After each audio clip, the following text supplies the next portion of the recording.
안녕하세요. 핵심 주제 39 포인트 보겠습니다. 자, 오늘은 이제 개항에 대한 내용을 배울 건데, 일본하고 관련된 중요한 조약, 장정 같은 게 4개가 나와요. 더 많지만 4개를 배울 건데, 그 중에서도 중요한 게 근대 최초의 근대식 조약인 강화도 조약, 조일수호 조규라고도 해요. 요거하고 그 다음에 일본하고의 조일통상 장정이라는 게 있는데 요 2개가 제일 중요합니다. 자, 그래서 강화도 조약은 운요 사건을 빌미로 해서 강화도에서 체결을 해요. 그리고 그 강화도 조약의 내용은 조선이 자주국임을 선언하고 그 다음에 부산, 원산, 인천 3개의 항구를 개항을 하게 되고요. 일본에게 측량권, 조선을 측량할 수 있는 권리와 치외법권을 인정을 해줍니다. 그리고 이제 조일통상 장정에서는 일본 놈들이 자꾸 이렇게 조선에 있는 쌀을 유출해 가니까 그걸 막게 하는 방공령, 그리고 무관세였습니다. 이전에 무관세였는데 관세를 조선에게 부가에게 해주는 대신 최혜국 대우를 일본에게 해줘요. 그리고 이제 서양과의 최초의 근대식 조약이 미국하고 체결한 조미 통상 수요 조약인데, 요 조미 통상 수요 조약의 배경은 일본의 수신사로 갔던 김홍집이 청나라의 황준헌을 만나서 이 황준헌이 쓴 조선 책략을 받아가지고 고종에게 바칩니다. 여기에 있는 내용을 러시아를 건재하기 위해서 중국과 친하게 지내고 일본과 연결되고 미국과 연계가 돼야 된다. 요 내용들입니다. 그래서 요 조선 책략 때문에 미국에 대한 기대가 커져요. 조선 내부에서. 그런데 이거에 반대하는 세력들도 있겠죠. 이만손의 영남 만인소에서 요걸 반대합니다. 지금 아마 여러분 들어도 잘 모를 거예요. 나중에 다 알게 돼. 지금 이제 다 배우고 나서 한 번 더 보면 알게 됩니다. 그 다음에 거중조정, 이 조미통상 조약의 내용은 거중조정과 최혜국 대우예요. 여기도 최혜국 대우가 있죠. 얘네 둘이 우연이 아닙니다. 2개 같은 게. 그 다음에 조미통상 수호 조약의 결과로서 미국의 사절단을 파견하는 보빙사를 파견을 하게 돼요. 요 내용들 지금 아마 잘 들어오지도 않을 겁니다. 봐도. 근데 이렇게 한번 봤으니까 이제 우리가 하나씩 살펴보면 그 다음에 마지막에 보면 여러분들이 눈에 확확 들어오게 될 겁니다. 자, 우리 저번 시간에는 흥선대원군 집권기에 척화비를 세워가면서 통상수교를 거부하는 정책, 즉 쇄국 정책을 해서 나랏물을 걸어 잠궜어요. 근데 이제 흥선대원군이 물러나면서 개항, 항구를 열고 통상조약을 체결하게 됩니다. 근데 최초의 근대적인 개항을 하면서 최초의 근대적인 통상조약을 일본하고 어디서 체결했냐면 강화도에서 체결했어요. 그래서 이걸 우리가 강화도 조약이라고 하고, 이 강화도 조약은 이 이름을 알아야 됩니다, 여러분들. 조선과 일본의 수호 조규라 그래서 조일 수호 조규라 그래. 요 이름 꼭 알아둬야 돼. 왜냐면 여러분들이 강화도 조약은 다 아는데 조일 수호 조규라 그러면 아무래도 좀 익숙하지가 않거든요. 그래도 알아둬야 됩니다. 조일 수호 조규. 자, 그럼 이제 이 강화도 조약을 체결하게 되는 배경부터 먼저 좀 보면, 먼저 일본 쪽을 좀 볼게요. 일본 놈들이 원래 얘네들도 개항을 안 하려고 그랬어. 안 하려고 그랬는데 미국 애들이 군함을 끌고 와가지고 배를 끌고 와서 막 한포 삭혔고 그러니까 쫄아가지고 억지로 일본도 개항을 하게 됩니다. 근데 이 일본이 그때 어떤 시절이었냐면 막부 시절이었어. 막부 체제. 그러니까 이 막부의 그 우두머리가 있고 그 다음에 일본의 왕이 또 따로 있어요. 왜 지들은 이거 천황이라고 부르죠. 그러니까 있는데 이 막부의 그 장을 쇼군이라고 하는데 걔가 정치를 하고 얘는 그냥 허수아비에 불과해. 일본 왕은 마치 뭐랑 비슷한 거예요. 우리 고려 시대 때 무신 정권이 있었죠. 무신 정권 있고 고려의 왕도 있지만 그냥 왕 허수아비에 불과했잖아요. 그죠? 마찬가지입니다. 그래서 이런 시절이었는데 이렇게 개항을 하고 나라가 혼란스러워지면서 막부 체제가 무너지면서 일본 왕을 중심으로 이제 근대화를 추진을 해요. 그걸 뭐라 그러냐면 메이지 유신이라 그래요. 메이지 유신. 그러니까 막부 체제가 무너지면서 왕을 중심으로 해서 근대화를 추진하는 메이지 유신을 해서 성공을 합니다. 그래가지고 얘네들도 이제 신식 무기를 다 갖추고 굉장히 나름대로 힘이 세져요. 그래가지고 그걸 가지고 이제 운요 사건을 일으켜서 이제 그 강화도 조약을 체결하게 됩니다. 자, 이제 조선시대, 그러니까 조선의 상황을 보면 고종이 친정을 하게 돼요. 고종이 친정을 하게 되니까 흥선대원군이 물러났다는 얘기죠. 흥선대원군이 강력하게 주장하던 건 뭐였는데? 통상수교 거부 정책, 세국 정책이었잖아요. 그러니까 일본 애들도 사실 여기서 근대화에 성공을 해가지고 조선을 저기 통상을 해가지고 조선을 좀 이렇게 빨아먹을 생각을 하고 있었는데 흥선대원군 집권기에는 그렇게 안 했단 말이야. 그러니까 못한 게 아니라 그냥 안 한 겁니다. 왜냐하면 흥선대원군이 이렇게 쇄국 정책을 하고 있는데 만약에 일본 쪽에서 왔으면 일본 쪽에서도 피해를 입었을지도 모르고 개항을 했다 그래도 이 조선 쪽하고 감정이 너무나 크게 상할 것 같으니까 안 하고 있다가 이제 흥선대원군이 물러났다니까 그때부터 이제 와가지고 운용호를 끌고 와가지고 개항을 하게 된 겁니다. 자, 그리고 또 하나는 이제 조선에서도 통상개화론자들이 등장을 해요. 그래서 서양 문물을 수용하자. 그런 이제 뭐 이름 그냥 한번 봐두세요. 이런 통상개화론자들이 나타났습니다. 박규수, 유홍기, 오경석 등 이런 사람, 뭐 사람 이름 외울 필요 없어요. 그냥 이런 사람들이 그냥 개화를 하자라고 주장했구나. 이 정도만 알아두면 됩니다. 이름 굳이 기억할 필요 없어. 그냥 이게 배경이에요. 배경이 이렇게 됐다고. 그러니까 일본 놈들이 개항을 해서 메이지 유신에 성공해서 힘을 얻었어. 근데 보니까 흥선대원군이 있으면 좀 껄끄러워요. 자기네들도 피해를 좀 입을 것 같아서. 근데 마침 흥선대원군이 물러났어. 그래서 이 고종이 친정을 하게 되면서 이제 운용호를 끌고 오게 됩니다. 자, 이 운용호 사건은 미국이 일본한테 가한 거를 똑같이 일본이 그걸 따라해가지고 조선한테 한 사건인데 뭐냐면 일본이 개항을 할 때 뭐 개항을 했다는 표현보다 개항을 당했다는 표현이 정확하겠죠. 미국 애들이 군함을 끌고 와가지고 일본에 막 함포 사격하면서 불안하게 해가지고 일본이 개항을 했어요. 마찬가지로 이 일본 놈들이 운요라는 군함을 강화도가 한양하고 가깝죠. 그래서 강화도에 보내가지고 막 어슬렁 하니까 조선에서는 어떻게 해요? 그렇죠. 사격을 해서 배를 맞춘 것도 아니에요. 그냥 여기로 근처에 다가오지 말라고 이렇게 경고 사격, 방어 사격을 했는데 이놈들이 갑자기 초지진 우리 신미양요에서도 봤죠. 그죠? 강화도잖아, 강화도. 초지진과 영종진에 포격을 가한 다음에 여기 영종진에 상륙해가지고 얘네들이 일본 놈들이 또 약탈하는 거 엄청 좋아하잖아요. 그죠? 외구 때부터. 그래서 살인 약탈 방화를 막 저질렀습니다. 그래가지고 이 일본 놈들이 나중에 뭐라고 그랬냐면 이게 조선이 먼저 이거 사격해서 그랬대. 지들이 어슬렁 그래가지고. 그래서 책임을 조선에 돌리면서 문호 개방, 개항을 요구한 거죠. 그래서 조선 정부의 개항을 요구했고 결국은 일본과 강화도 조약을 맺게 됩니다. 그러니까 이 강화도 조약을 맺게 된 계기가 뭐예요? 운요호 사건이에요. 운요호 사건 어디서 일어났다고요? 강화도에서 일어났어.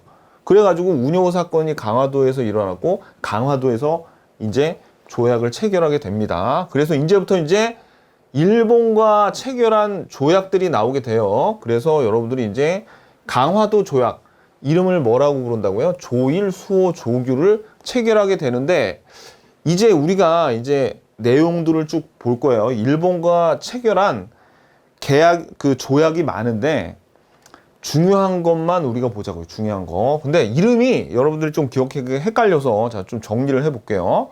보면 자, 강화도 조약을 조일, 수호, 조규라고 하는데 무슨 조규, 무슨 장정 얘가 그냥 둘이 같은 뜻입니다. 이게 무슨 조약 이 세 개가 그냥 같은 뜻으로 보시면 돼요. 좀 다르긴 달라도 우린 그런 거 알 필요 없어요. 그냥 이게 다 조약이랑 같은 뜻이구나 이렇게 보시면 되고요. 그 다음에 이름이 이제 쭉 나오는데 사실 더 많은 조약들이 있지만 일단 오늘은 요 네 개만 알자고요. 네 개 중에서 중요한 게 요 조일 통상 장정이 제일 중요해요. 자, 그러면 이제 어떻게 오냐면 처음에 조일 수호 조규를 체결했죠. 그런 다음에 여기에 딸린 내용들을 더 보는 게 조규의 부록. 여기에 조금 더 자세한 내용을 체결한 게 조규 부록이에요. 조일 수호 부록. 그런 다음에 얘네들이 이제 통상 무역을 할 때 규칙을 정해야 되니까 조일 무역 규칙을 정하고요. 그 다음에 또 조선 통상 장정이라는 걸 정합니다. 그래서 여러분들이 볼 때, 자, 이제 이름을 제대로 다 쓰면 어떻게 되냐면, 강화도 조약은 조일 수호 조규죠. 그러니까 여러분들이 요 앞에 붙어 있는 조일은 중요한 게 아니야. 어차피 조선하고 일본하고 하니까, 그죠? 그 다음에 요 뒤에 있는 무슨 수호, 무역, 통상, 이런 것도 중요한 게 아니에요. 뒤에 무슨 조규, 조규 부록, 그 다음에 무역 규칙, 그 다음에 장정, 이 말을 잘 봐야 돼요. 조일 통상 장정. 그래서 제일 중요한 게 뒤에 끝에 붙은 말들입니다. 끝에 붙은 말. 끝에 붙은 말을 정확하게 알아야 돼요. 용어할 때. 아셨죠? 그러니까 여러분들이 조일수호, 강화도 조약이 조일수호 조규라는 건 알아야 돼. 근데 나머지 것들 중에서 조일 무역 규칙 이렇게까지는 잘 안 외워진다면 그냥 규칙으로라도 외우고, 두 번째 건 조규 부록이라고 외우거나, 요거는 장정, 조일 무슨 장정 이렇게는 할 줄 알아야 돼. 구별을 할 줄 알아야 됩니다. 풀네임을 다 알면 좋지만 잘 기억이 안 날 때가 있잖아요. 그럼 조일 무슨 장정 하면 사실 요거는 근데 제일 중요하기 때문에 저절로 기억을 하게 돼 있어요. 그러니까 나머지 전부 풀네임을 못 외우면은 끝에라도 외워라. 앞에보다 끝에가 더 중요해. 외울 때. 무슨 얘기인지 아시겠죠? 오케이. 자, 그럼 다시 교재로 돌아와서 일단 강화도 조약은, 자, 일단 요 사람 이름 조선 대표 신헌, 일본 대표 구로다가 강화도 연무대에서 강화도에서 맺었으니까 강화도 조약이겠죠? 강화도 연무대에서 체결했어요. 요것도 가끔 시험에 나옵니다. 근데 신헌은 좀 알아둬야 돼. 이 사람 이름. 왜냐면 조미수호 통상 조약에서 조선 대표도 여기 강화도 조약을 체결했던 신헌입니다. 자, 그래서 강화도 조약을 체결했는데 요거를 조일수호 조규 또는 병자수호 조규라고도 하는데, 이거는 한번 보고 잊어먹어도 상관없어요. 근데 조일수호 조규는 알아야 돼. 자, 요거는 자 밑줄. 우리나라가 맺은 최초의 근대적인 조약이면서 또 조선에게 매우 불리한 불평등 조약입니다. 자, 그래서 이제 조선 요 조일수호 조규의 주요 내용을 좀 보자고요. 일단 처음에 뭐라고 나왔냐면 조선은 자주국이다 이렇게 나와요. 근데 이 일본 놈들이 조선은 자주국이다라고 이렇게 강화도 조약에 명시한 이유가, 너희들이 자주국이니까 우리랑 동등한 파트너로서 조약을 맺는 거야. 이런 선의로 이렇게 한 게 아니라, 이 나쁜 놈들이, 왜냐면 조선은 자주국이니까 청나라 너희들은 조선 간섭하지 마. 우리가 앞으로 조선 먹을 건데 너희들은 간섭하지 마라는 겁니다. 그래서 청나라에 종주권을 부인하면서 청나라의 영향력을 배제하려는 의도에서 조선이 자주국임을 선언한다. 요렇게 쓴 거예요. 그 다음에 항구를 개항을 합니다. 항구를 개항을 하는데 세 항구를 개항해요. 부산, 원산, 인천을 개항하는데, 부산은, 자, 항구가 어디에 있냐면, 보세요. 항구는 여기 부산에 있죠. 그 다음에 원산은 군사적인 이유로 러시아를 견제하기 위해서, 인천은 요 한양하고 가까우니까 정치적인 이유에서, 부산은 경제적인 이유에서 이렇게 요 세 항구를 개항을 한 거예요. 그래서 여러분들이 각 항구까지는 뭐 기억을, 부산, 원산, 인천까지 기억하면 좋은데 이게 잘 기억이 안 나면 항구 3개를 열었구나, 요렇게라도 기억을 여러분들이 하셔야 됩니다. 항구 3개를 열었어요. 자, 그 다음에 자, 일본 해안층, 그리고 일본 놈들이 조선의 해안을 측량할 수 있게 허용을 해주고요. 그 다음에 일본의 치외복권도 인정을 합니다. 일본인의 치외복권. 이건 뭐냐면, 일본 놈들이 원래 여러분들 국제법이 어떻게 되어 있냐면, 여기 한국이 있죠. 근데 예를 들어서 영국 영국애가 하나 한국에 와서 범죄를 저질렀어요. 그럼 이 영국 놈은 한국에서 범죄를 저질렀으니까 한국 법에 의해서 처벌을 받아야 되거든요. 그런데 치외법권은 뭐냐면 이 영국애가 한국으로 와서 범죄를 저질렀는데 한국 법에 의해서 처벌을 받는 게 아니라 영국 법에 의해서 영국 애들 야 한국 우리 영국 애들 건드리지 마. 영국에는 비록 한국에서 범죄를 저질렀지만 우리 영국 법에 의해서 처벌할 거야. 그러니까 우리한테 그 범죄자를 넘겨줘. 이렇게 한다는 거예요. 그러니까 일본의 치외법죠. 일본인이 조선에서 범죄를 저질러도 조선법으로 적용하는 게 아니라 그게 면제가 되고 일본법의 주권을 행사할 수 있다는 거죠. 그러니까 일본 놈들이 조선에서 범죄를 저지르더라도 이 조선이 어떻게 건드릴 수가 없어요. 일본 애들이 야 우리 일본 사람 건드리지 마. 우리가 데려간다. 우리가 처벌할게 하고 데려가는 거죠. 완전한 불평등 조약이죠. 그죠? 그래서 이 최익현이 대원군이 물러나라고 개유상소를 올렸던 그 최익현이에요. 계속 나옵니다. 이거 보셔야 돼. 최익현 시험에 잘 나와요. 외양일체론을 주장해. 이게 뭐냐면 일본 놈이나 양놈들이나 같다. 그래서 둘 다 도적놈들이라는 얘기예요. 그래서 최익현, 유인석 등은 일본과 서양은 실체가 같은 도적놈이라고 주장하며 강화도 조약 체결에 반대를 했습니다. 뭐 유인석까지는 좀 오바고 최익현은 여러분들이 외양일체론 하면 기억을 하셔야 됩니다.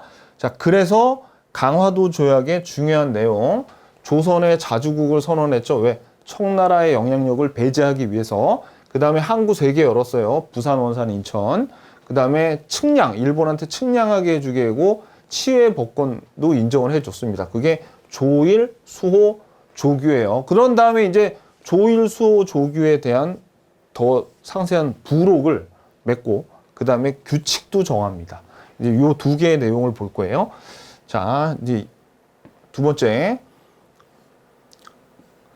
강화도 조약의 부속 조약 볼게요. 자, 이게 몇 페이지냐면 168페이지입니다. 168페이지. 자, 그러면 요거는 조일, 수호, 조규. 자, 봐봐요. 1876년 강화도 조약하고 같은 해에 요게 같이 그 체결이 된 거죠. 자, 그럼 볼게요. 거류지 설정. 요거 중요합니다. 이거는 지금보다 이제 나중에 뒤에 나오는데 거류지, 조계지랑 같은 말이에요. 거류지를 설정하는데 이게 무슨 얘기냐면 이거예요. 여기 조선이 있죠. 조선이 있는데 만약에 일본의 조계지나 거류지를 이 지역에 설정한다는 것은 무슨 얘기냐면 이 거류지는 일본법에 적용을 받아. 이거 봐봐요. 다른 나라에서 자신의 나라 법에 따라 스스로 다스리는 지역. 그러니까 조선 영토 안에 있지만 이건 일본 땅이나 마찬가지라는 얘기예요. 조계지가 설정이 되고 그 다음에 여기에 있는 이 항구에 또는 이 조계지에 사는 일본 상인들이 약 10리 바깥으로까지 장사를 할 수가 있어요. 한 4km 정도 되는 거예요. 그러면 자 보세요. 여기 항구에서 조선의 항구에서 4km까지밖에 못 나가. 그러면 이게 왜 중요하냐면 이게 어디 나오냐면 옆에다 적어 놓으세요. 이게 핵심 주제 46에 나오는데 요때는 거류지 무역이라 그래서 요 일본 상인이 4km밖에 못 나가니까 요게 경제에 대한 내용에서 나중에 나옵니다. 다시 한번 말씀드리지만. 그래서 조선의 상인들이 여기에서 삽니다. 여기에서 일본 상인들한테 물건을 사서 일종의 중개 무역으로 조선 상인들도 좀 재미를 봤어요. 근데 나중에 이게 백리가 되면서 이제 중개 무역이고 뭐고 거의 내륙까지 다 들어오기 때문에 그때는 한국 상인들까지 다 중개 무역은커녕 다 죽어버립니다. 이제 그런 내용하고 연결이 돼 있어요. 그리고 개항장에서 일본 화폐를 유통을 허락을 했어요. 요 2개. 그래서 요 거류지 무역은 나중에 뒤에서 더 중요한 내용이에요. 요 2개. 부록에는 이런 내용이 있다. 거류지 설정과 그 다음에 개항장에서 일본 화폐 유통 허용. 그게 요 2번째죠. 요거 요 2개. 그 다음에 이제 조일 무역 규칙을 볼게요. 요 2개는 사실 다른 교재에는 다른 이름으로 나와 있습니다. 요거랑 되게 비슷한 이름인데 제가 말을 안 할게요. 왜냐면 그것까지 말하게 되면 여러분들 헷갈려요. 그러니까 우리 시험에 나오는 이름으로 알고 있어야 돼요. 우리 시험으로 나오는 이름. 다르게 불려지고 있어요. 다른 이름도 나오지만 그거 하면 더 헷갈려. 그러니까 요거 두 개로 알고 계세요. 요거. 자, 요거는 뭐냐면 조일 무역 규칙하고 조일 통상 장정 요 두 개는 굉장히 밀접한 관계가 있습니다. 조일 무역 구역은 여기 왕별. 너무 중요해요. 조일 무역 규칙. 요거는 양곡, 쌀과 곡식을 무제한으로 유출할 수 있게 해놨어. 그러니까 여기 조일 무역 규칙에 보면 어떻게 나와있냐면 이렇게 나와 있습니다. 일본인은 조선의 쌀이나 작곡 등을 수출 또는 수입할 수 있다. 이렇게만 조항이 돼 있어. 그러면 얼마까지 할 수 있다. 뭐 이런 제한 같은 게 없는 거죠. 그러니까 어떻게 조선의 쌀, 곡식들이 일본으로 다 빠져나가게 되는 거예요. 그렇게 되면 쌀이 귀해지니까 백성들이 굶는 것도 굶는 거지만 또 뭐가 있습니까? 쌀의 가격이 폭등을 해버립니다. 그럼 엄청난 인플레이션, 물가 전체가 다 오르겠죠. 쌀값이 제일 큰 비중을 차지하니까 조선의 경제에서. 그러니까 어떻게 되냐면 조선의 경제까지 막 파탄이 나는 거예요. 이런 일이 벌어지니까. 그래서 이제 조일 통상 장정 몇 년 후에 요 조일 통상 장정을 통해서 반공령, 곡식을 지킬 수 있는 반공령을 수출을 금지하는 반공령을 선포할 수 있게 해줘요. 이거 조금 이따가 볼게요. 요거 때문에 이제 조일 통상 장정에서 이런 반공령의 내용이 들어갔다라는 걸 알아야 돼. 그죠? 그 다음에 또 이 일본이 무관세, 관세가 없어요. 그러니까 일본국이 항구세, 이거는 뭐냐면 이 모든 나라의 항구를 이용하려면 항구세를 내야 되는데 이런 것도 안 내고 더 중요한 거는 수출과 수입에도 관세를 부과하지 않아요. 자, 이 관세를 부과하지 않는다면 이제 어떤 문제가 있냐면 첫 번째는 관세도 그 나라의 상당히 중요한 재정 수입원 중에 하나입니다. 관세로 세금을 걷어서 그 큰 재정 수입원 중에 하나인데 관세도 부과 안 해줘. 거기다 또 하나는 더 큰 문제는 열악한 국내 산업을 보호할 수가 없는 그런 문제가 생겨요. 예를 들어서 이런 거죠. 자, 그 면직물 산업이 있어요. 예를 들어서 면직물 산업이 이 조선은 면직물 산업이 굉장히 열악해. 아직도 간의 수공업 형태를 벗어나지 못해서 손으로 근근히 짜고 있는데 일본이 갖고 오는 면직물은 유럽에서 기계로 만든 수입한 거나 아니면 지들이 만든 되게 품질이 좋은 면직물을 갖고 오는 거예요. 근데 관세가 없으면 얘네 둘이 가격이 거의 똑같아지거든요. 그러면 어떻게 되냐면 사람들이 다 좋은 거 산단 말이에요.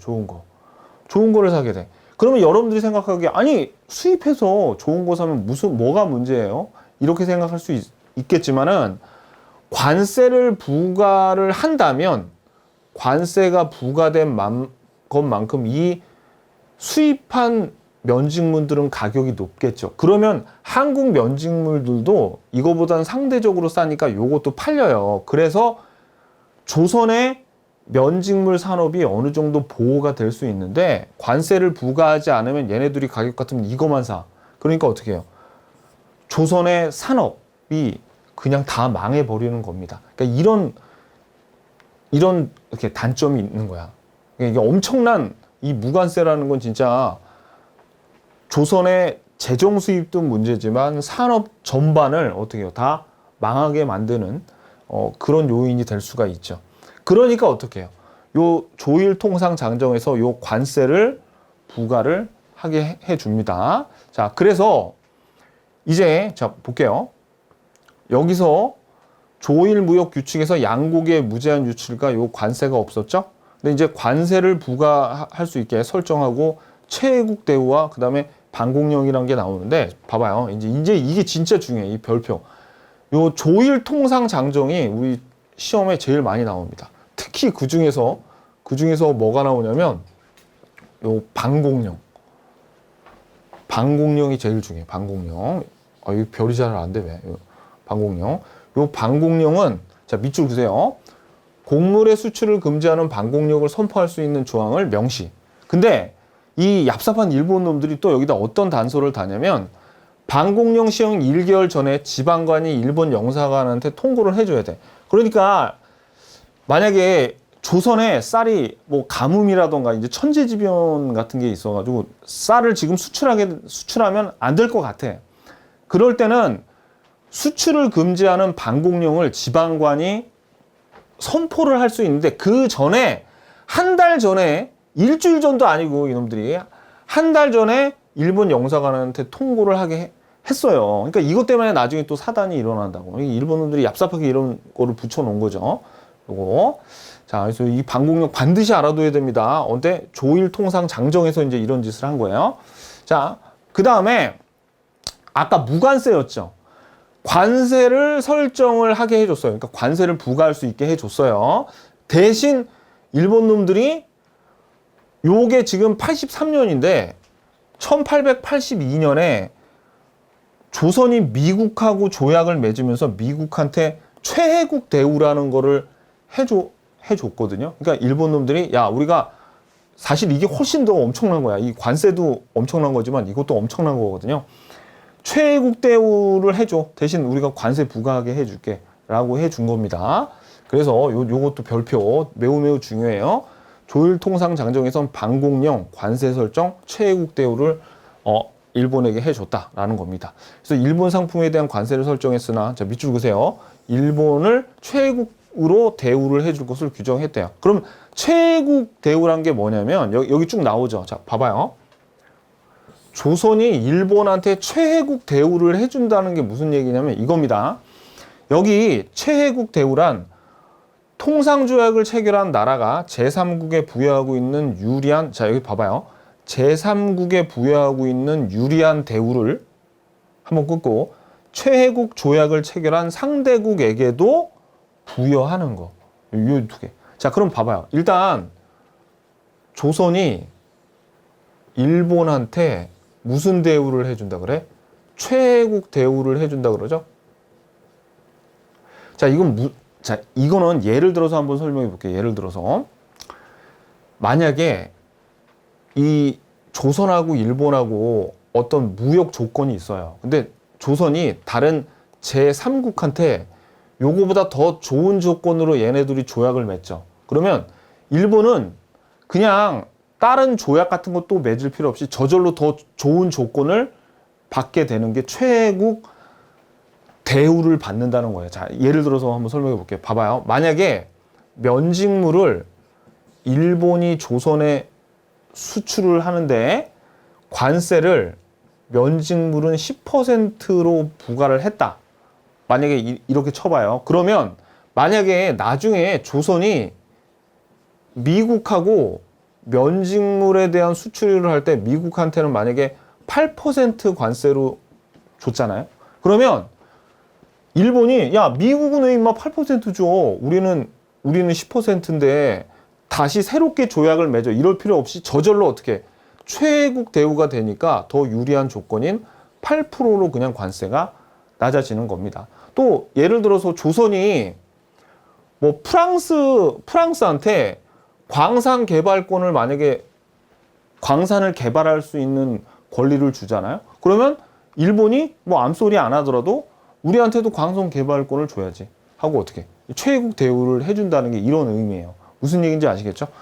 자, 그래서 제3국에 부여하고 있는 유리한 대우, 이런 유리한 대우를 최혜국 대우를 해주면 그 상대국인 일본에게도 부여하도록 저절로 부여하도록 하는 게 바로 최혜국 대우입니다. 오케이.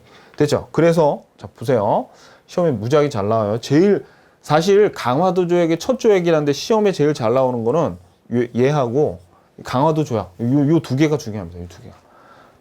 조일통상 장정에서 반공령 관세부가 최혜국 대우. 아시죠? 너무너무 중요해요. 이거 반드시 알아야 돼. 이거 이따가 우리 기출문제 풀면서 계속 만날 겁니다.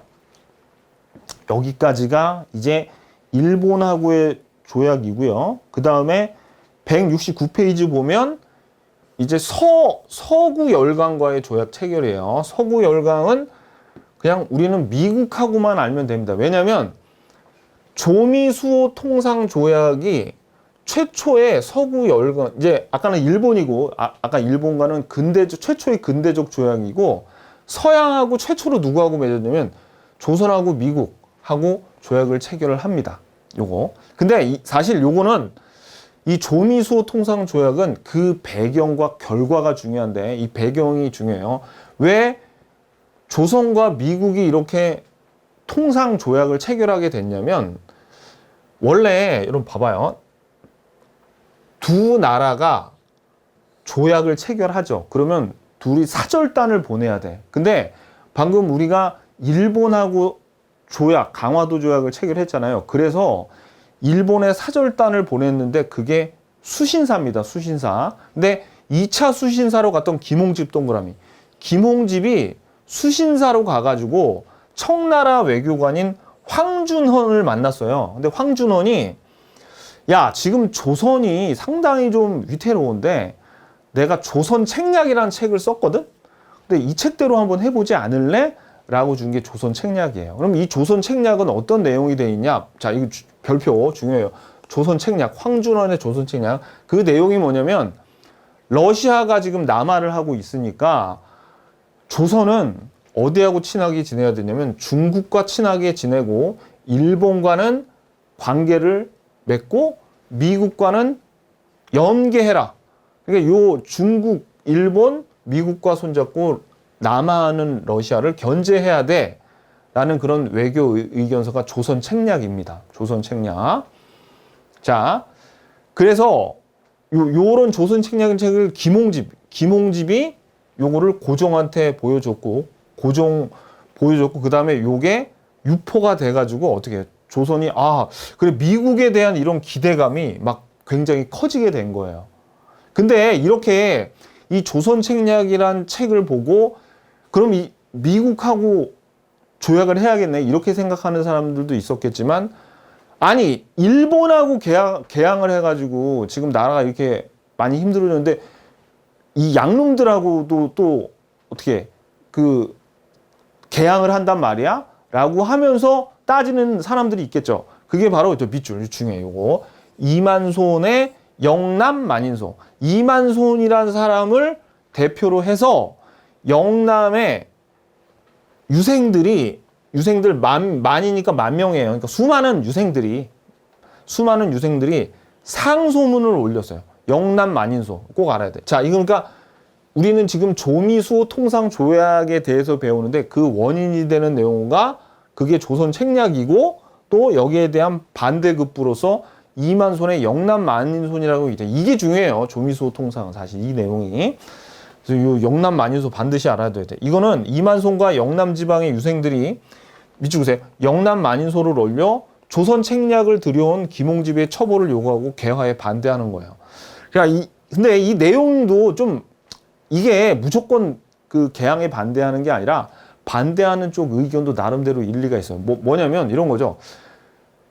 아니, 러시아는 우리 조선하고 아무 감정도 없는데 러시아를 막아서기 위해서 간사한 일본 놈들하고 잘 알지도 못하는 미국하고 또 연계를 하라고? 이게 말해도 되는 거야? 이런 말도 안 되는 책을 퍼뜨린 김홍집을 처벌해요. 그런 내용입니다. 무슨 얘기인지 아시겠죠? 요 내용을 알아야 돼. 조미수호 통상조약 내용보다도 이게 더 중요해요. 오케이, 됐어. 그래서 어떻게 이제 조약을 체결하게 됩니다. 이때 조약을 할 때 청나라가 많은 역할을 해요. 청나라가 요 미국과의 조약 체결을 알선을 하면서 거봐, 아직 조선은 나의 영향력이 크게 미치지? 이런 거를 러시아나 일본한테 과시하고 싶었던 거죠. 그래서 미국과의 조약을 알선을 하고요. 그리고 이 조미수호 통상조약은 밑줄 그세요. 서양과 맺은 최초의 근대적 조약이면서 대표가 아까 강화도 조약했던 신헌이네. 그리고 미국은 슈펠트가 서로 조약을 체결했습니다. 밑줄. 근데 역시 이것도 불평등 조약이었어요. 자, 이제 내용을 보자고요. 내용도 중요합니다. 이 조미수호 통상조약은 먼저 나중에 이제 뒤에 가서 중요한 게 요 거중조정이라는 게 나와요. 거중조정. 밑줄. 거중조정은 뭐냐면 양 나라가 한 나라가 위협을 받으면 서로 도와줄 거를 규정을 합니다. 근데 뭐 조선이 미국을 도와줄 일이 뭐가 있겠어요. 이거는 조약을 체결하면서 너희들이 미국아, 우리가 좀 위기에 처하면 너희들이 도와줘야 된다라고 어떻게 해요? 거중조정을 한 거죠. 그런데 이게 나중에 뒤에 핵심, 자, 요게 나중에 뒤에서 더 중요해요. 요거는 핵심 주제 45에 가면은 이때 이제 일본하고 을사늑약을 맺게 되는데, 헐버트를 미국에 보내서, 야, 우리 조미수 통상조약에서 거중조정 맺었잖아. 자, 일본 놈들이 지금 들어서 이렇게 개판 치고 있으니까 좀 우리 좀 도와줘. 라고 조선이 했겠죠. 근데 이 세상에 믿을 놈 하나도 없어요. 미국이 차갑게 거절합니다. 믿을 놈 하나도 없습니다. 그러니까 우리의 힘을 키워야 돼. 아무튼. 자, 그래서 이런 거중조정이 있었지만 미국은 나중에 이제 미국으로부터 거절을 당한다는 거. 그 다음에 요거 최혜국 대우 인정. 요거 별표.